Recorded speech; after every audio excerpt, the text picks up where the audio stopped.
¿Cómo están? Bienvenidos, bienvenidas una vez más a un programa de Futuro 360 que busca darles a ustedes alguna mirada sobre este presente vertiginoso que nos ha tocado compartir. Vamos a partir con aquellas noticias que, francamente, el regreso de Donald Trump a la presidencia de Estados Unidos, adivinen, no ha pasado desapercibido.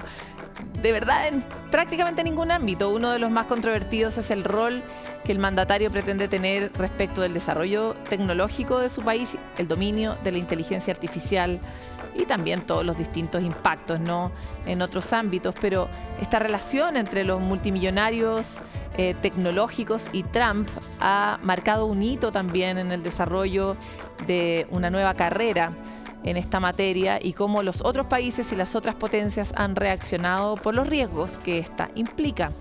¿Qué dice Europa? ¿Qué dice el resto del mundo? Veamos esto en el reportaje de Francisco Verdejo. Amazon, Google, Meta, Apple, SpaceX, Tesla. Rostros de las empresas tecnológicas más grandes del planeta presentes en la inauguración presidencial de Donald Trump. Por primera vez en la historia, las tecnológicas han tenido una presencia tan fuerte en el cambio de mando en Estados Unidos, el cambio de administración.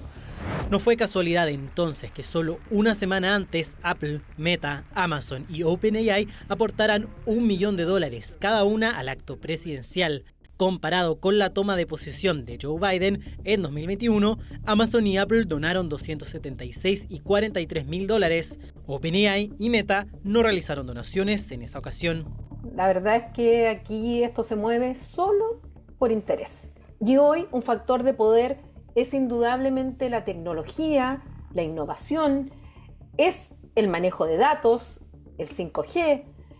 Eso hoy día es la gran fuente de poder. Una relación compleja. Tras el asalto al Capitolio en 2021, la cuenta de Facebook de Donald Trump fue eliminada tras ser considerado como un agitador dentro de la red social. En 2018, a través de Twitter y entrevistas, criticó fuertemente a Jeff Bezos por el modo de operar de Amazon y su poco pago de impuestos. ¿Por qué ahora todo es completamente diferente? Si hay algo que caracteriza a Donald Trump es el desmantelamiento del Estado y la desregulación. Y Trump está muy a favor de liberar las políticas públicas, de cortar la regulación. Eso a la empresa le conviene bastante.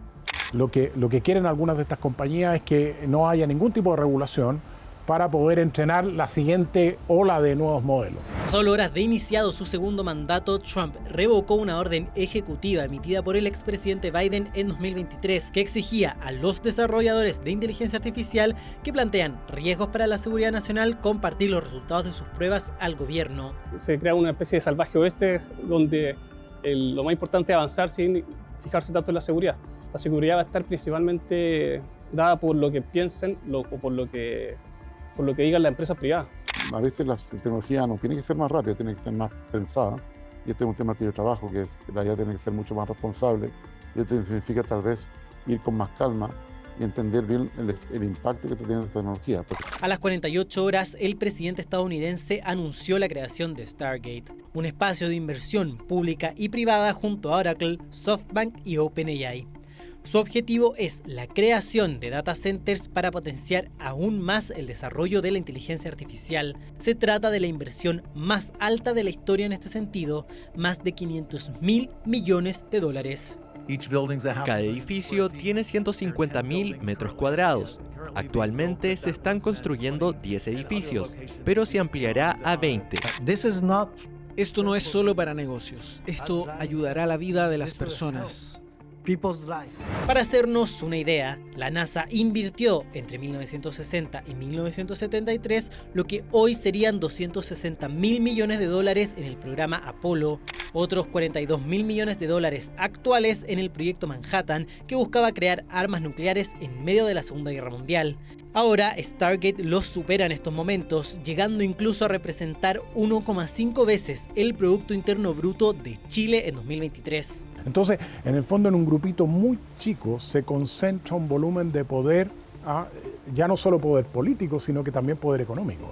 Al final esto parece más un presidente que se va a dedicar a los negocios más que al servicio público.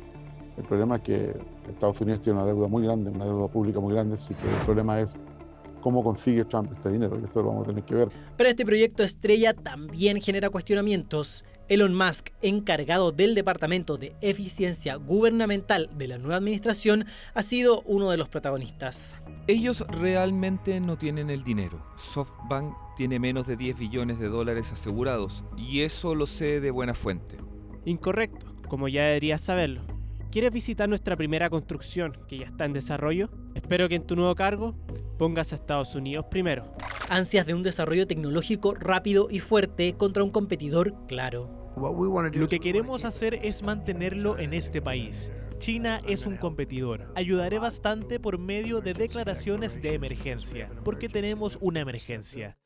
El gigante asiático concentra alrededor del 15% de las empresas de inteligencia artificial en todo el mundo. Según estimaciones del gobierno estadounidense, China podría concentrar el 40% de la producción de chips y semiconductores para 2032, productos que son la matriz de nuestros celulares, computadores o aparatos electrónicos. La posición de Trump es de traerse muchas de las cosas que hoy día se hacían en China a Estados Unidos. En el fondo yo creo que aquí hay una señal súper potente de decir no, queremos que esto sea producción en Estados Unidos. Con esta lógica de hacer Estados Unidos grande nuevamente. Porque si Estados Unidos decide cortar de frentón, por ejemplo, servicios de inteligencia artificial a otros países, prácticamente tendrían el monopolio. Estados Unidos ya registra fuertes restricciones a las exportaciones de chips. Trump busca potenciar este aspecto, dejando en claro que, si en el pasado la carrera fue por el dominio del espacio, ahora el objetivo es el control de la inteligencia artificial. Claro, y el que tenga la inteligencia artificial más poderosa va básicamente a dominar el mundo. Entonces, claro, a mi parecer Trump se da cuenta de que China va muy rápido y quiere que Estados Unidos no se quede atrás, por eso suelta regulaciones para estar a la cabeza.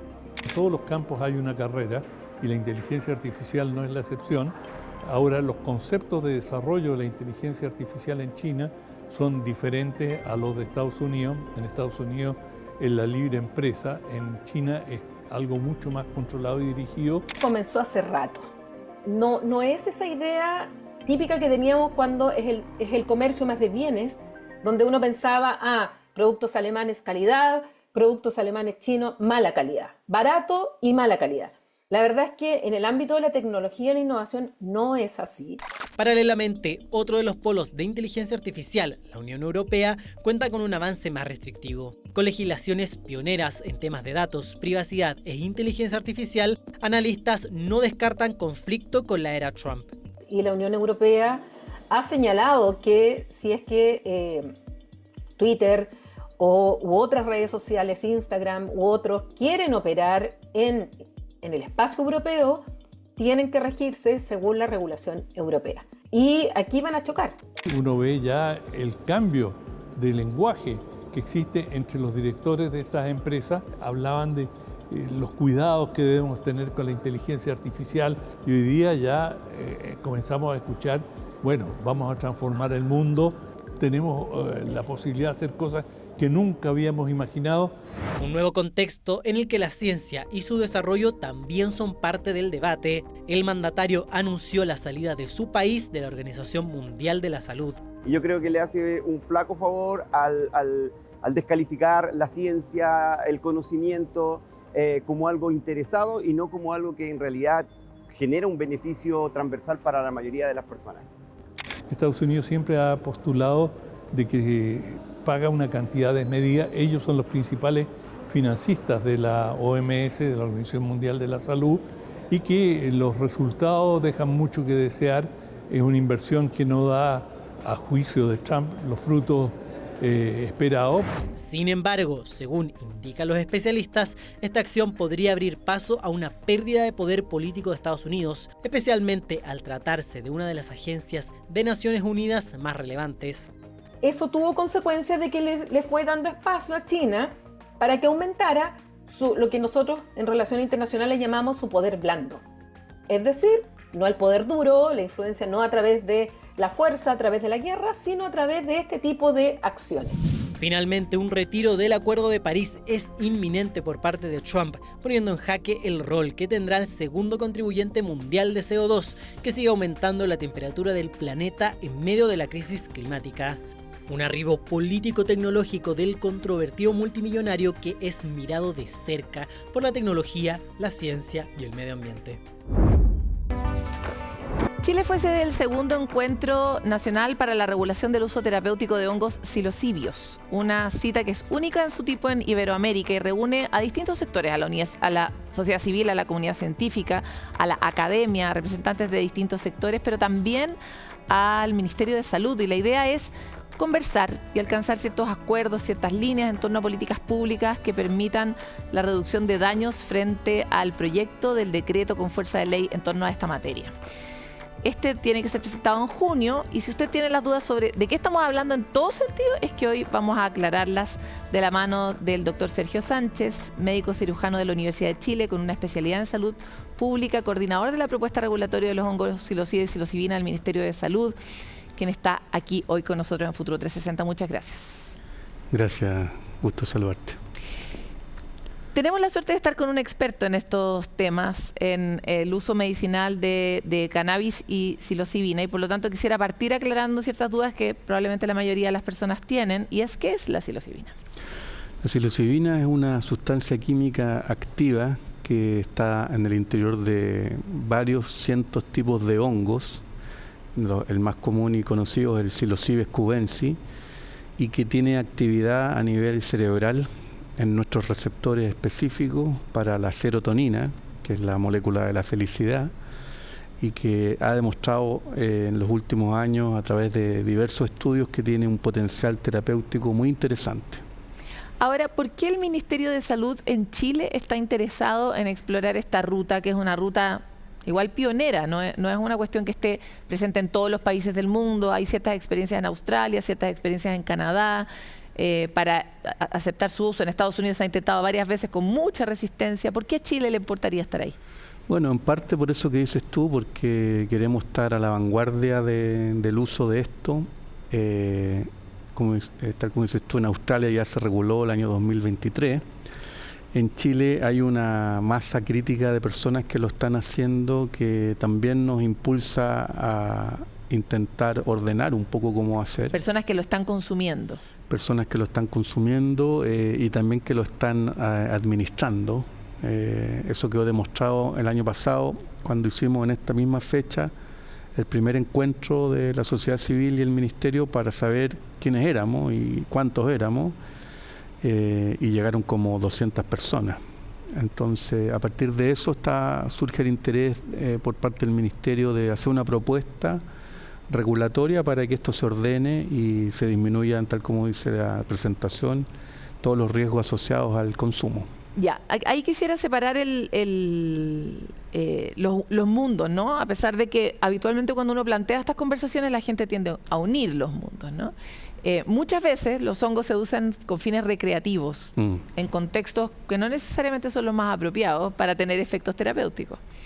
Y pocas veces se usan como se tienen que usar, básicamente porque aquí ni siquiera está regulado y hay muchos psicólogos y psiquiatras que te pueden acompañar, pero nunca te lo van a recetar como para realmente hacerlo en regla, ponte tú en el marco de una terapia. ¿Por qué es recomendable o podría ser recomendable el uso terapéutico de psilocibina? ¿Para qué tipo de persona? ¿Por qué no estamos jugando esa carta? Hay condiciones de salud mental que son muy difíciles de tratar o que son resistentes a los tratamientos habituales. Por ejemplo, hay depresiones que no responden bien a los antidepresivos, que son depresiones que se embotan y que quedan ahí sin otra alternativa terapéutica. Y hay estudios que han mostrado que usando psilocibes o psilocibina en estas personas responden en un porcentaje mayoritario favorablemente a la depresión. Entonces ahí hay un grupo de patologías, ¿no? Las depresiones resistentes a tratamiento habitual. También pueden ser personas que tengan adicciones o consumo problemático de drogas, como cocaína, como drogas estimulantes, porque los psicodélicos son sustancias que te pueden sacar de ese tipo de círculos en los que se mete, digamos, el ego y es incapaz de resolver bien sus cosas del presente, ¿no? También hay otro grupo de enfermedades En Estados Unidos lo están ocupando para el estrés postraumático. Gente que viene de la guerra o que ha tenido abuso sexual en la infancia, eso yo lo he visto. Tal cual, los principales, digamos, que conmovieron a las autoridades políticas fueron los veteranos de la guerra de Afganistán y de Irak, que llegaron con todas esas heridas emocionales profundas y que no fueron capaces de recuperarse con la terapia que se les ofrecía, y por eso que se les está ofreciendo un programa innovador donde están utilizando psilocibina y también MDMA, como para sacarlo. Que ambos son de la familia de los psicodélicos, pero uno es sintético y el otro es natural, ¿no? Uno viene de los hongos y el otro se hace. Y que son muy parecidos en la estructura química y actúan en las mismas partes del cerebro. Ya. Preguntas que podrían tener los ciudadanos de a pie. ¿Por qué una droga nos va a servir para sacar de otra droga? Tratemos de hacer la distinción de cómo opera una y la otra y por qué ese clavo podría sacar al otro clavo. Claro, es como entender la familia de las drogas como la familia de los colores, es decir, los colores son los colores, pero el negro y el blanco son muy distintos, ¿no? Entonces las drogas también, hay drogas que son estimulantes, que te gustan mucho porque te dejan atrapado en un estado de excitación muy alto. Como la cocaína, por ejemplo. Como la cocaína. Hay otras que son depresivas, como el alcohol, por ejemplo, que es bifásica, que tiene una primera fase donde nos sentimos bien, estimulados, y luego caemos, digamos, en sueño. Y también hay un grupo de drogas que son estas psicodélicas, que no afectan, ni estimulan, ni deprimen, digamos, la condición emocional del sujeto, sino que actúan mucho más profundamente en el sistema nervioso central, provocando un efecto de disolución del yo o del ego, que ha probado ser muy terapéutico, porque se sabe que el ego es la principal fuente del dolor psíquico. Entonces, cuando se disuelve, se pone entre paréntesis la existencia de ese ego, la existencia es mucho más liviana. Todo lo que estás diciendo puede sonar muy abstracto para muchas personas. Sí. Entonces, si uno lo pudiera tratar de llevar a una experiencia muy concreta, ¿cómo se vive el ego en un adicto a la cocaína y cómo se experimenta probar con psilocibina ese ego? El adicto a la cocaína es una persona que tiene un ego que probablemente no lo deja percibir la necesidad de interactuar con las necesidades de los demás, que está muy enfocado en sus propios logros, en sus propias creencias y en sus propias demandas, y lo vuelve un poco egoísta en la relación social. Los psicodélicos exactamente actúan a ese nivel, desarmándole un poco esa estructura, y le permiten reconocer que hay un ser humano al lado que es igual que él o que ella y que merece la pena arriesgarse a relacionarse. Entonces, por esa vía se van saliendo. Hay una cosa, me ha tocado leer distintos papers y reportes de distintos estudios de distintos psicodélicos, no solo de la psilocibina, y algo que mucha gente reporta es una sensación como de compasión, de humildad y una cierta certeza de que uno está conectado no solo con otras personas, sino como con la vida en la tierra. Y eso en lugares que tienen cemento, o sea, gente que crece en urbes y gente que crece en el campo, porque uno diría, filo, este creció en el campo, por eso piensa en eso, ¿no? Pero no, es como medio transversal esa experiencia, esas experiencias de esos sentimientos. ¿En qué parte del cerebro opera este psicodélico, o todavía no lo sabemos, que despierta ese tipo de cosas tan superiores de los seres humanos, ¿no? Esa es una muy buena pregunta. Yo lamentablemente no lo sé. No creo que sepamos dónde estamos en ese momento. Pero efectivamente ese sentimiento oceánico que surge cuando se disuelve el ego es muy abarcativo, porque la conciencia que emerge cuando uno ya no es el yo que siempre ocupamos para interactuar, se proyecta en el exterior. Y por eso que es aconsejable a veces hacerlo en un ambiente natural donde hayan vegetales y otras formas de vida, porque se completa, digamos, el fenómeno psicodélico entendiendo que existe un plan o entendiendo que existe una cosa que está ordenada fuera de mí, que es mucho más interesante que mí mismo, digamos, ¿no? Ahora, entrando como en el detalle, por lo que entiendo, el interés de la política pública chilena de meterse aquí es para dar solución a aquellos que no tienen salida. en palabras sencillas, pensando en personas con depresión profunda, con adicciones serias y ese tipo de cosas que hoy día todavía no tienen grandes tasas de éxito. La ministra de Salud me dijo en su momento que ella pensaba que los psicodélicos iban a estar en el futuro sí o sí ocupándose y que era mejor empezar a ocuparse de la regulación desde ya. Y tiene toda la razón, porque ya hay países que han avanzado, como dijimos al principio, ¿no? Australia, algunos estados de Estados Unidos como Oregon y Colorado, en Holanda también hay una que otra experiencia de despenalización. Entonces tiene que ver con que las personas que quieran ocupar hongos para fines terapéuticos no vayan a correr ningún riesgo de tener que ir a la cárcel, por ejemplo. En esa línea, comentábamos antes de entrar a esta entrevista que hay un estudio que está realizando la Escuela de Salud Pública para poder dimensionar el nivel de uso de hongos en Chile. ¿Qué sabemos hasta ahora? La Escuela de Salud Pública está haciendo un estudio para conocer las prácticas, es decir, quiénes lo están ocupando, cómo lo están ocupando y cuáles son las creencias de las personas que lo están ocupando. Y han hecho encuestas, grupos focales y entrevistas de expertos y han mostrado que hay un montón de gente que lo utiliza con fines terapéuticos en Chile desde hace años, con buenos resultados terapéuticos para estas enfermedades que dijimos, ¿no es cierto?, para ansiedad también, incluso estuvo revisando unos estudios para anorexia. Bueno, que es el mismo circuito de la adicción. Claro, en el fondo. Porque y tiene la lógica del ego. Claro, es el mismo lugar. Y también para trastorno obsesivo compulsivo, que rompe también esos circuitos aprendidos, porque justamente lo que generan la psilocibina es neuroplasticidad. Nuevas conexiones neuronales, nuevas conexiones entre las dendritas y las células nerviosas, que producen un aprendizaje concentrado muy rápido en un periodo corto de tiempo, que es fantástico y que por eso las personas salen muy renovadas de una experiencia psicodélica.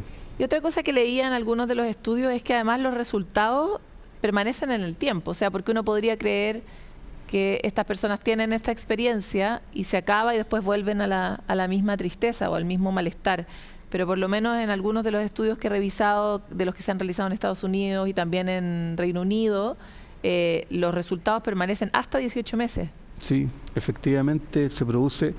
Por eso yo la teoría personal que manejo y que se la he escuchado a otras personas también es que se produce un aprendizaje emocional nuevo. Digamos, la persona aprende a manejar emocionalmente su vida de una manera novedosa y eso queda porque es aprendizaje al final. Ahora, en este segundo encuentro, ¿qué barreras hay que superar? Y no sé si se habrá reportado en el mismo estudio de la Universidad de Chile el uso, voy a decir, problemático de los psicodélicos, porque ese uso probablemente va a ser la principal razón para decir que no deberíamos usarlo de manera terapéutica. Claro, el estudio de la Chile ha mostrado que hay mucha seguridad en el estudio, hay pocos efectos secundarios, generalmente son náusea, dolor abdominal, la misma experiencia de disolución del ego a veces se vive con un poco de angustia, porque la principal característica del ego es que quiere seguir existiendo y se asimila, por lo tanto, a la experiencia de la muerte. Eso está en concordancia con muchos estudios que dicen más o menos lo mismo. Entonces, este segundo encuentro fue muy importante, fue organizado por la Sociedad Interdisciplinaria de Estudios Psicodélicos. El primero fue organizado por el Ministerio de Salud, que fue como nosotros lo hicimos para ver qué es lo que pasaba, cuánta gente llegaba. Y a partir de ese se organizó la sociedad civil y autónomamente convocaron a este segundo encuentro, al cual nosotros fuimos invitados a dar nuestras presentaciones, igual que la Chile, que presentó su estudio.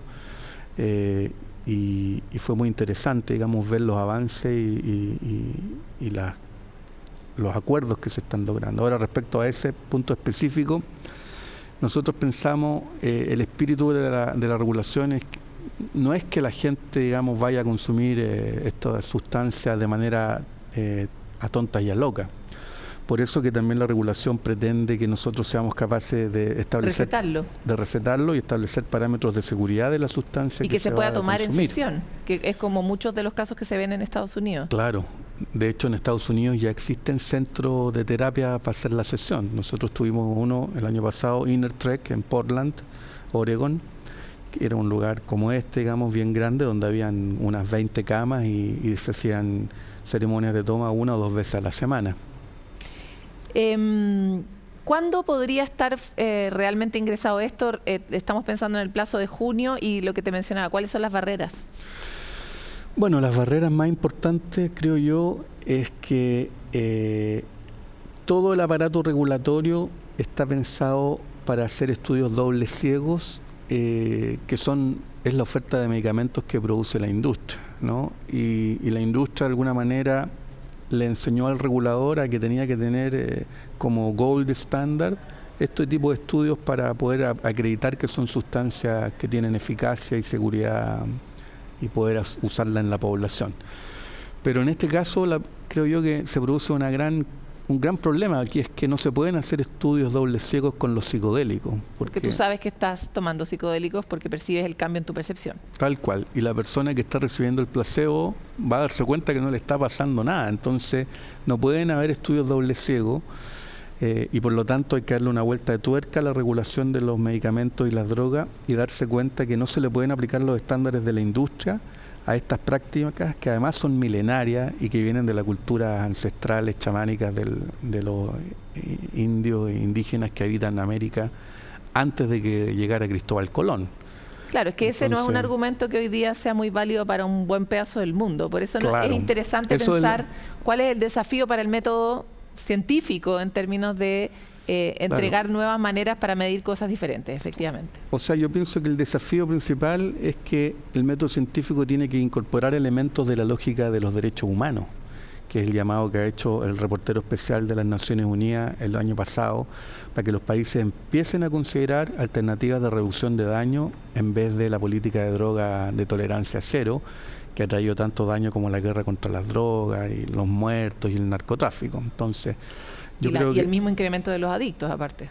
O sea, además, en términos de salud pública es un desastre. Claro, es un desastre porque no tiene resultados. Entonces, el modelo es entender que esto se está usando.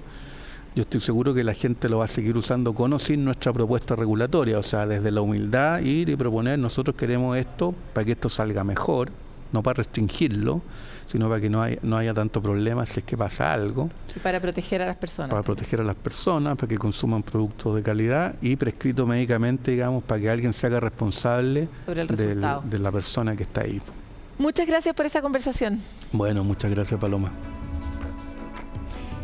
Yo, al igual que la ministra, estoy de acuerdo con que el mundo que viene es un mundo que incluye los psicodélicos y da la impresión de que los psicodélicos tienen una salida bastante más humanas a distintos dolores que nos aquejan como especie. Por lo menos eso dicen sus resultados y su comparativo con otras drogas que se están usando actualmente para tratar depresión y que sí están aprobadas con estudios de doble ciego.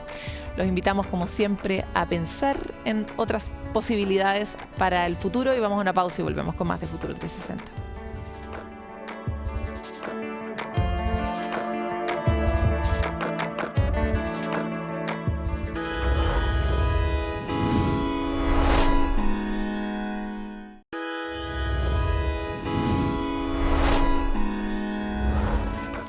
Bueno, y algunos de ustedes ya se habrán enterado de la controversia que existe hoy en el mundo astronómico y el de las energías renovables, dos vocaciones territoriales que tenemos en nuestro país por nuestra enorme capacidad de desarrollar este tipo de industrias en nuestro territorio y sus condiciones únicas. El megaproyecto industrial que busca instalarse a las cercanías de uno de los observatorios más reconocidos del país tiene a distintas personas conversando. Javier Albornoz nos cuenta los detalles de esta polémica. Reconocido internacionalmente, los prístinos cielos de Chile permiten, por su baja contaminación lumínica, las mejores observaciones astronómicas. Por eso existe preocupación por parte del mundo astronómico al conocerse la idea de construcción del proyecto INA de AES Andes en Taltal, zona cercana al Observatorio Paranal de la ESO, en la región de Antofagasta. La distancia es un tema absolutamente crítico en el contexto de este proyecto, pues las instalaciones de INA se ubicarían entre unos 5 y unos 11 kilómetros de distancia del Observatorio Paranal. De acuerdo a los datos entregados por el Observatorio Europeo Austral, las instalaciones de INA estarían en un radio de 10 kilómetros del telescopio Cherenkov, pero también cercano del Cerro Paranal y del Armazones, lugar donde se construye el telescopio más grande del mundo. La megaplanta energética, aseguran científicos, afectaría la observación astronómica. La misma contaminación lumínica en fase de construcción, donde la empresa misma, según información entregada, proyecta una faena con un número estimado de 5.000 trabajadores. Y además, todo el polvo es en suspensión, y el polvo en suspensión tiene un impacto directo también sobre los telescopios que están en funcionamiento. Estamos hablando de un observatorio que no solamente tiene los cielos más oscuros del mundo para la realización de observaciones, sino que también un observatorio que ha permitido grandes avances en la ciencia.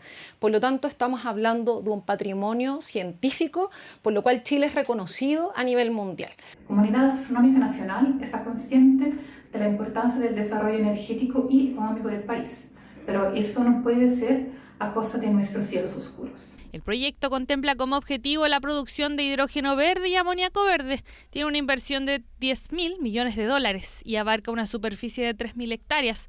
En ese sentido, la empresa, a través de un comunicado escrito, señaló a CNN Chile que la construcción en esta zona está establecida por la planificación energética a largo plazo del Estado, la cual se enmarca en la Estrategia Nacional de Hidrógeno Verde. Con ello señalan que en las evaluaciones que han realizado del impacto lumínico, el brillo no se incrementaría más de un 0,27% en Cerro Paranal y 0,09% en Armazones. La norma permite un máximo de 10%. O sea, estamos hablando de menos de 100 y tantas veces de lo que exige la norma. La distancia en las cuales están absolutamente fuera de las zonas de exclusión, están en el territorio que se definió como reserva eólica, ¿no es cierto?, y el potencial de desarrollo eólico. Sin embargo, desde la ESO señalan que informes que ellos se encargaron alertan que las condiciones en Paranal son extremadamente sensibles, incluso a alteraciones pequeñas.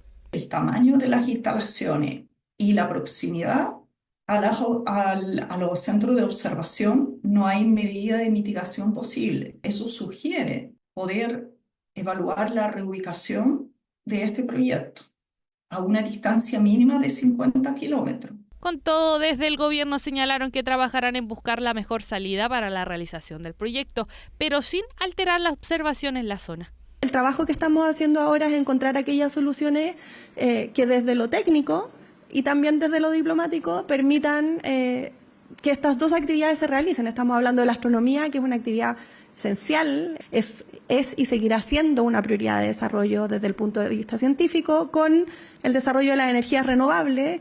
El proyecto fue ingresado al Servicio de Evaluación Ambiental. En tanto, actores como el CRUCH y organizaciones medioambientales ya anuncian acciones frente a esta nueva controversia productiva en la zona, la que debiera tener una resolución dentro de los próximos meses. Las vacunas chilenas contra el cáncer han logrado prometedores resultados. El último de ellos, publicado en la revista Vaccines, evidenció que un 40% de los pacientes con estados avanzados de cáncer de piel que se sometieron a la inmunoterapia chilena lograron periodos de sobrevida mayores a los 36 meses. De estos, 1 de cada 4 consiguió remisiones prolongadas de la enfermedad por más de 5 años. Ahora las pruebas de estos tratamientos se van a desarrollar en Brasil. ¿Cómo funcionan? Lo vemos en la siguiente cápsula de expertos junto al doctor Flavio Salazar. El sistema inmunológico es una red de células y moléculas que están constantemente chequeando que todo sea normal, ¿ya? Chequea que todo esté normal. Y si algo es normal, entonces lo deja hacer. Pero cuando aparece algo que es aberrante, ya sea un patógeno, una bacteria, un virus, se produce una activación del sistema inmune. La inmunoterapia que nosotros hacemos es enseñarle al sistema inmunológico a que reconozca esos tumores y de esa forma activamos la respuesta inmune del paciente para que reconozca sus tumores y los destruya. Y para eso tenemos dos tecnologías. Una, las TAP cells, que se saca sangre de los pacientes y se educan en un laboratorio, luego se le reinyectan al mismo paciente. Y esa hemos probado en estudios fase 1, fase 2 en cientos de pacientes. Sabemos que son seguras y que tienen efecto importante. La otra es una más simplificada, que en el fondo hemos probado solamente en 20 pacientes en Chile, pero que tiene un mayor potencial porque no necesita sangre del propio paciente. Pero claro, necesita más estudios y eso es lo que queremos hacer internacionalmente, tanto en Brasil como en China. Nosotros hemos hecho en Chile estudios fase 1 y fase 2 y queremos hacer fase 3 en Brasil o en China porque es mucho más fácil poder en un tiempo más corto reclutar el número suficiente de pacientes para poder hacer estas pruebas. Demostrar que la investigación que se hace en una universidad como la Universidad de Chile, una universidad pública, genera conocimiento y puede generar productos incluso en áreas que no son de perogrullo, ¿no es cierto? Que son áreas nuevas de biomedicina, que son complejas, y así como esta existen muchas otras iniciativas que probablemente van a emerger en el corto plazo, siempre y cuando mantengamos un financiamiento, un soporte, un aporte, tanto público como privado, a estas iniciativas. Otro mal récord para Chile, porque entre 2013 y 2023 Chile se convirtió en el país con mayor cantidad de muertes de ballenas por colisionar con barcos. Esto según un estudio reciente. ¿Qué estamos haciendo tan pésimo para que en un país que tiene tanta riqueza de ballenas nos esté protegiendo a estos cetáceos tan valiosos para los ecosistemas y para la vida del océano en general? Revisémoslo en la nota de Cristian Soto. Puede medir hasta 27 metros de longitud y pesar más de 100 toneladas. La ballena azul es el animal más grande del mundo y también el tipo de ballena más común en las costas chilenas. Un animal que pertenece a los cetáceos, especies protegidas por ley en nuestro país desde 2008, que en la última década se han visto enfrentadas a un creciente peligro. Chile es el líder mundial en la cantidad de ballenas fallecidas por choques con barcos. Esto según un estudio publicado en la revista Marine Policy. Las colisiones ocurren con los grandes focos de tráfico marítimo, las grandes zonas portuarias del país, es decir, Antofagasta, Coquimbo, Valparaíso, Talcahuano, Puerto Montt, Punta Arenas. Justamente, entre 1972 a 2023, las regiones con mayores varamientos debido a choques con barcos fueron Antofagasta con 8 y Magallanes y Los Lagos con 13 muertes, lo que se suma a un total de 63 fallecimientos en los últimos 50 años. Estamos hablando de un promedio de 5 individuos por año, es el mínimo. Porque las colisiones muchas veces se ha visto en otros lados que el animal se colisiona y luego el cuerpo se hunde o va mar adentro, ¿cierto? Entonces lo que nos llega a la costa y llegamos a registrar es el mínimo, es la punta del iceberg realmente. Un estudio que levanta la preocupación de la conservación de estas especies amenazadas. Esta situación nos recuerda la importancia de proteger a las ballenas, ya que cumplen roles fundamentales en nuestra biodiversidad marina, como contribución al transporte de los nutrientes y la ayuda que nos entrega a mitigar los efectos del cambio climático. Este estudio también se transforma en un llamado urgente a la acción, a que nos coordinemos, a que trabajemos en conjuntos para la implementación de áreas con medidas que van a permitir reducir los riesgos que enfrentan estas especies al estar en sus sitios de alimentación. En 2022 se instaló una boya inteligente que buscaba evitar estos hechos frente a las costas de Chiloé. Sin embargo, al poco tiempo la tecnología fue destruida presuntamente por terceros, lo que sigue en investigación. Otras iniciativas se replican en Mejillones, en la región de Antofagasta, pero pese a ello, los decesos no han logrado bajar de forma significativa. La alta presencia de ballenas en Chile se cruza con el constante aumento de embarcaciones en el océano, lo que urge a buscar una solución. Todos estamos de acuerdo que tenemos que crecer económicamente, todos estamos de acuerdo que somos un país dependiente del tráfico marítimo, de eso no hay duda. La pregunta entonces es, ¿cómo avanzamos hacia un tráfico marítimo que sea muchísimo más sostenible? ¿Cómo avanzamos hacia embarcaciones que emitan menos CO2, que tengan velocidad muchísimo más baja en las áreas que para nosotros en Chile son protegidas, que Chile ya se determinó? Reducir velocidades. Donde ya existen puertos, podemos modificar ciertas rutas para evitar justo los hotspots de ballena y donde todavía no hay rutas, no hay puertos, evitar instalar puertos y nuevas rutas en hábitat crítico de ballenas donde sabemos que hay muchos animales. Consultamos a las autoridades como Cernapesca, Subpesca y el Ministerio del Medio Ambiente, y solo Subpesca envió oficios que buscan regular el paso de embarcaciones por zonas donde viven ballenas, lo que se suma al aumento de áreas marítimas protegidas en Chile a un 43% de su zona económica exclusiva. Una armonía entre protección y desarrollo con el fin de preservar a estas especies claves para los entornos marinos de nuestro país y el mundo se tendrá que lograr para seguir teniendo imágenes como estas en las costas de Chile. Vamos a una pausa en Futuro 360 y ya volvemos con más.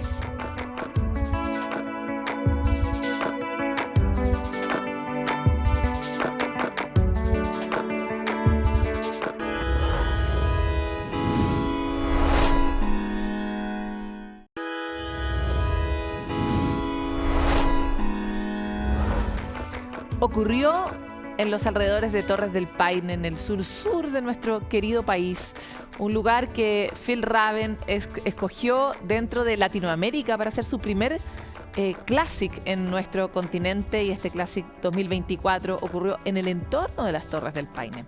Es un reto no para cualquiera, se los digo por experiencia propia. Son 4 días, más de 70 kilómetros que caminar, y también hay que hacerse su propia comidita, su propia carpita, pero en unos lugares que son lujo de pocos, un privilegio increíble de poder ver esa naturaleza. ¿Quieren conocer de qué se trata para ver si se inscriben el próximo año?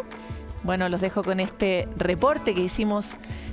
Personalmente fui a hacer este reporte a este Phil Raven Classic de 2024. Viajamos hasta la región de Magallanes, el último rincón del mundo antes de la Antártica, para participar en el Phil Raven Classic 2024. Aquí nos sumergiremos en una aventura que ofrece una conexión con la naturaleza al ritmo propio, recorriendo más de 70 kilómetros durante 4 días por un sendero único y exclusivo en la provincia de La Última Esperanza, en Puerto Natales.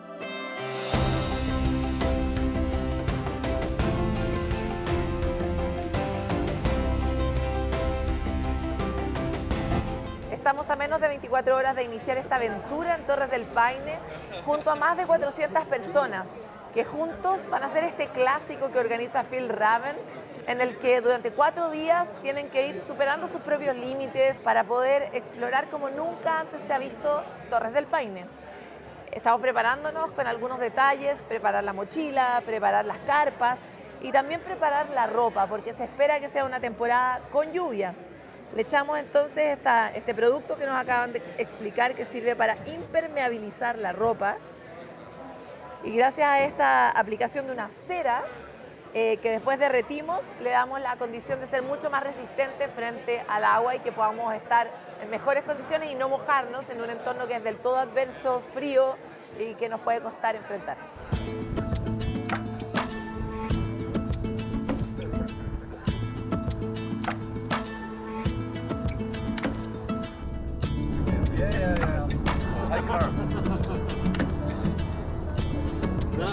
Finalmente vamos hacia el punto de inicio y eso es muy bueno porque puedes sentir la alegría y la emoción en el bus.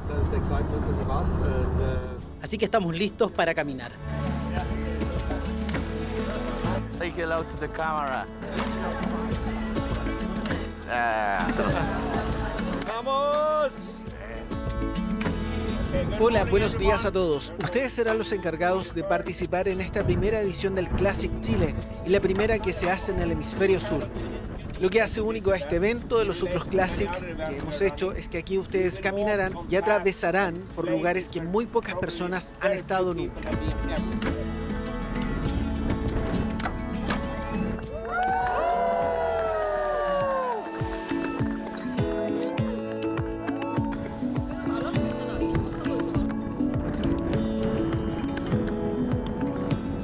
Estamos en el primer día de un desafío que tiene 4 días, de un sendero que dura en total más de 70 kilómetros. Estamos literalmente en el comienzo, aquí. Por delante habrá ríos, subidas, bajadas, terrenos planos. y conoceremos distintas especies típicas de Magallanes, como este bosque de lenga en el que nos encontramos, donde se puede ver su habitual cohabitante, que es este líquen barba de abuelo.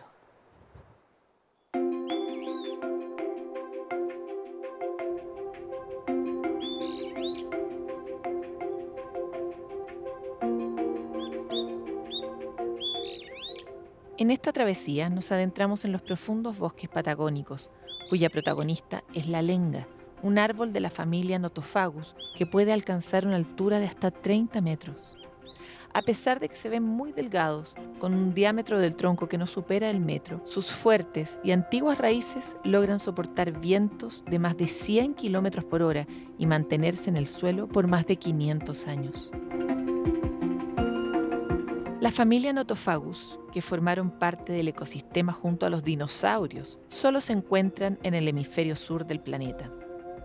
Esta familia de árboles ha llamado la atención de la ciencia y la botánica por su gran capacidad para perdurar en la evolución, lo que les ha permitido sobrevivir a erupciones volcánicas y largas épocas de glaciación. No les voy a decir que ha sido sencillo, pero ya estamos en el día 2 de este Classic 2024 de Fjällräven. De fondo ustedes pueden ver el Cerro Tenerife, acá el lago Porteño y allá están las Torres del Paine. Mañana nos vamos a acercar hacia el lago El Toro y en esta ruta hemos tenido de todo. Vimos un cóndor hace unos minutos atrás y se puede ver allá abajo cómo se forman humedales al borde de este lago gigante que estamos viendo. Esta es una de las reservas de agua dulce más grandes del mundo. Y por eso estamos tan interesados en comprender mejor cómo interactúan las distintas especies vivas que aquí están en este territorio.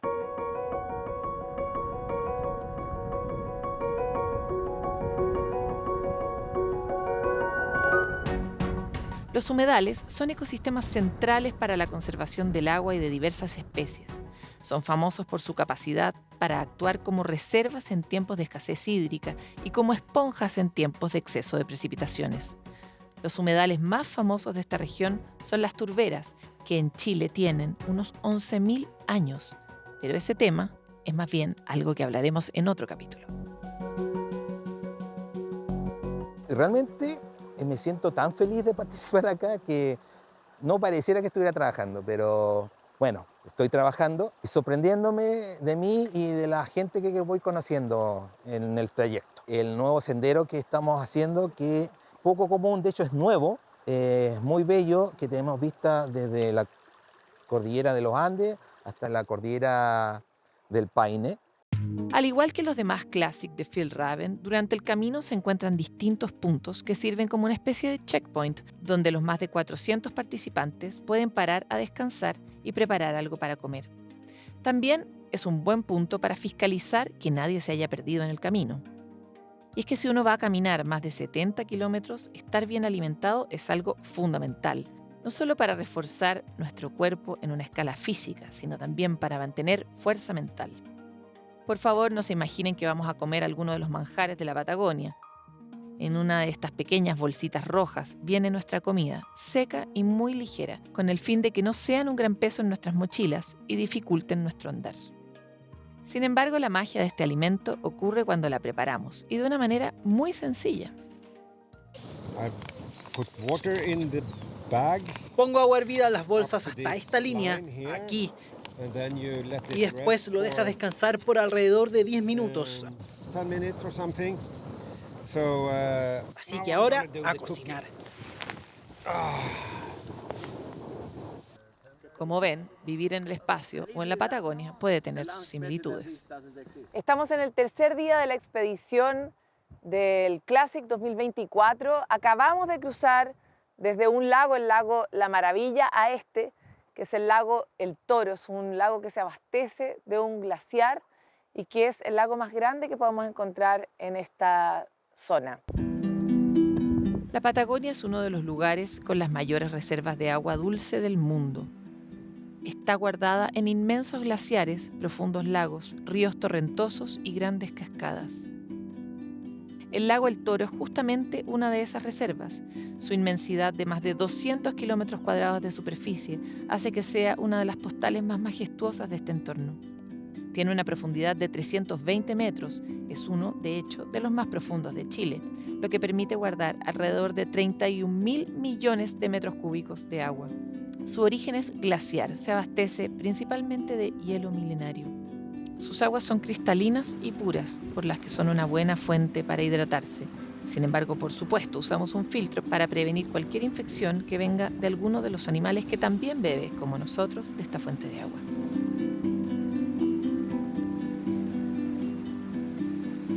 Este es el cuarto día de este Classic 2024 y ya se puede escuchar a la gente llegando a la meta final. En este último tramo, las personas piensan en lo que ha sido recorrer estos 4 días llenos de aventuras, de dolores, de dificultades y de paisajes magníficos que tiene nuestra Patagonia chilena. Aquí desde la región de Magallanes se ha hecho una vez más este encuentro que pasea por el mundo y une una y otra vez a las personas alrededor de la naturaleza con el fin de encontrar tu propio camino, tu propia velocidad y tu propia manera de conocer el mundo.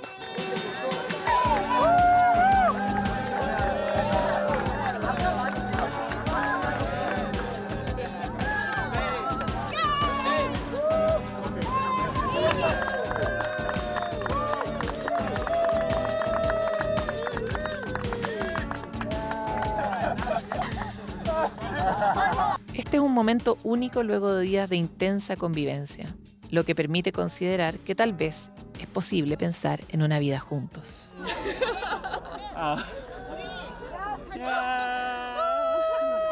Las personas, la conexión, estar juntos, ayudarse entre sí, todo es muy interesante, ya que son personas de diferentes partes del mundo, de diferentes culturas. Entonces es un aprendizaje constante durante todo el camino, una de las experiencias que te marcan la vida.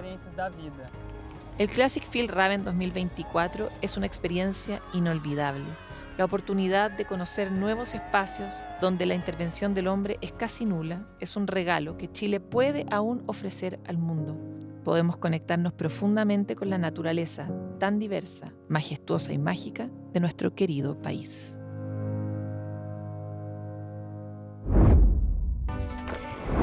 ¿Cómo les puedo explicar lo fantástica que fue esta experiencia?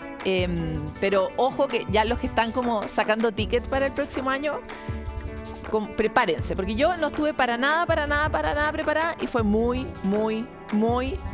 difícil. Pero eso porque yo no soy una persona muy fuerte, muy entrenada. Todo lo otro fue fantástico y lo volvería a hacer muchas veces más, así que muy recomendado enfrentarse a estos lugares que además no tenemos idea si van a seguir así en el futuro, ¿no? Les queremos agradecer por haber estado en este Futuro 360, en esta temporada 2024 que termina en este ciclo dentro de enero, pero estaremos junto a ustedes a través de lo mejor de nuestra temporada durante todo el mes de febrero acompañándolos y por supuesto de vuelta en marzo, porque con este presente y con este nivel de complejidad, ¿cómo podría no estar Futuro 360? Muchas gracias por haber estado este año, muchas gracias por sus comentarios, por sus ayudas, por sus inspiraciones y nos vemos muy pronto.